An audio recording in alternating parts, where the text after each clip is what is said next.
Teman-teman di sini pasti udah tahu dong, yang namanya jurusita pajak negara itu berhak untuk melakukan penyitaan dengan cara dia melakukan pemblokiran rekening kita yang ada di bank atau di perusahaan asuransi maupun lembaga jasa keuangan lainnya atau entitas lain yang pokoknya dia ada uang kita di situ gitu ya. Nah, ketika kita dilakukan pemblokiran gitu ya, akan dilakukan penyitaan oleh jurusita. Nah, tapi sebelum kita dilakukan penyitaan gitu ya, untuk mencabut kembali pemblokiran tersebut, ada caranya nih, agar kita tuh tidak diblokir lagi gitu ya. Nah, gimana sih sebenarnya caranya? Ada apa dengan pajak?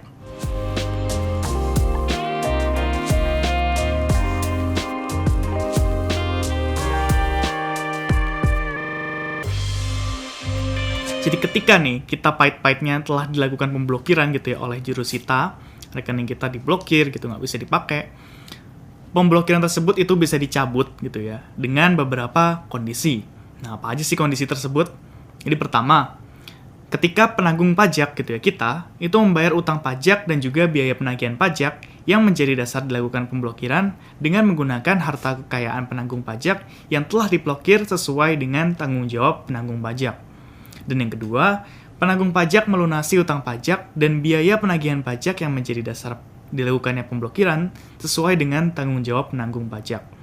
Jadi biar kita itu tidak diblokir lagi, dicabut gitu ya pemblokirannya, ya caranya adalah dengan kita membayar gitu ya utang pajak yang terutang tadi gitu ya.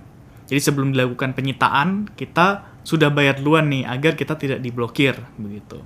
Cara yang lain adalah penanggung pajak menyerahkan barang lain yang nilainya paling sedikit sama dengan utang pajak dan biaya penagihan pajak yang menjadi dasar dilakukan pemblokiran sesuai dengan tanggung jawab penanggung pajak. Gitu ya. Jadi kalau memang kita itu tidak bisa melunasi gitu atau kita tidak bisa membayarkan, ya kita bisa memberikan barang gitu ya kepada jurusita yang jumlahnya itu paling tidak itu sama ya dengan jumlah utang pajak yang terutang ke kita gitu, yang harus kita lunasi yang menjadi dasar dilakukannya pemblokiran rekening ini.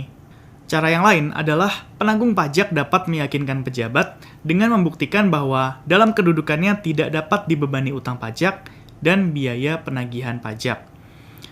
Jadi penanggung pajak ini bisa meyakinkan nih, Pak, tolong dong Pak, ini sekarang memang tidak bisa nih kita dibebani utang gitu ya, utang pajak sama biaya penagihan pajaknya ini gitu ya. Jadi setelah diyakinkan gitu ya dan dikabulkan gitu ya, maka dia bisa dicabut pemblokirannya. Atau ya penanggung pajak dapat meyakinkan pejabat dengan membuktikan bahwa harta kekayaan yang diblokir itu tidak dapat digunakan untuk melunasi utang pajak dan biaya penagihan pajak.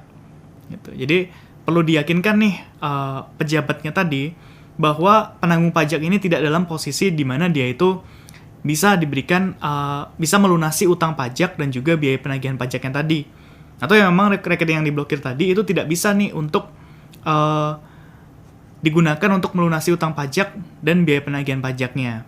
Nah, kemudian ada juga kondisi lain, yaitu terdapat putusan pengadilan pajak yang menyatakan bahwa memang pemblokiran tersebut harus dicabut begitu. Nah, kemudian ada lagi hak untuk melakukan penagihan pajak atas utang pajak yang menjadi dasar dilakukannya pemblokiran telah daluarsa penagihan. Oke, jadi ketika utang pajak yang dijadikan dasar pemblokiran rekening tersebut itu ketika dia sudah kadaluarsa, ya daluarsa penagihan, maka dia bisa dicabut gitu ya pemblokiran dari rekeningnya. Nah, kemudian ada juga wajib pajak yang telah mendapatkan keputusan persetujuan pengangsuran pembayaran pajak atas utang pajak yang menjadi dasar dilakukannya pemblokiran. Jadi ketika wajib pajak itu sudah mendapatkan, jadi ceritanya wajib pajak itu mengajukan gitu ya, boleh dong saya mengangsur atas utang pajak ini, mau kok saya ngelunasin tapi saya mengangsur gitu dan telah dikabulkan gitu ya oleh Direktur Jenderal Pajak, maka bisa dicabut pemblokirannya dan dia melakukan pengangsuran sebagaimana telah disepakati. Dan kemudian yang terakhir adalah telah dilakukan pemblokiran yang melebihi jumlah utang pajak dan biaya penagihan pajak yang menjadi dasar dilakukan pemblokiran sesuai dengan tanggung jawab penanggung pajak. Oke, jadi itu cara-cara yang bisa dilakukan oleh penanggung pajak dan juga kondisi-kondisi yang bisa membuat pemblokiran atas rekening kita, baik itu di bank maupun di perusahaan asuransi maupun di lembaga keuangan lainnya, itu bisa dicabut gitu ya. Nah, jadi teman-teman di sini bisa melakukan langkah-langkah tersebut ya ketika kita diblokir nih rekeningnya oleh jurusita pajak negara. Mungkin sampai sini video kita, sampai ketemu di episode berikutnya. Stay curious.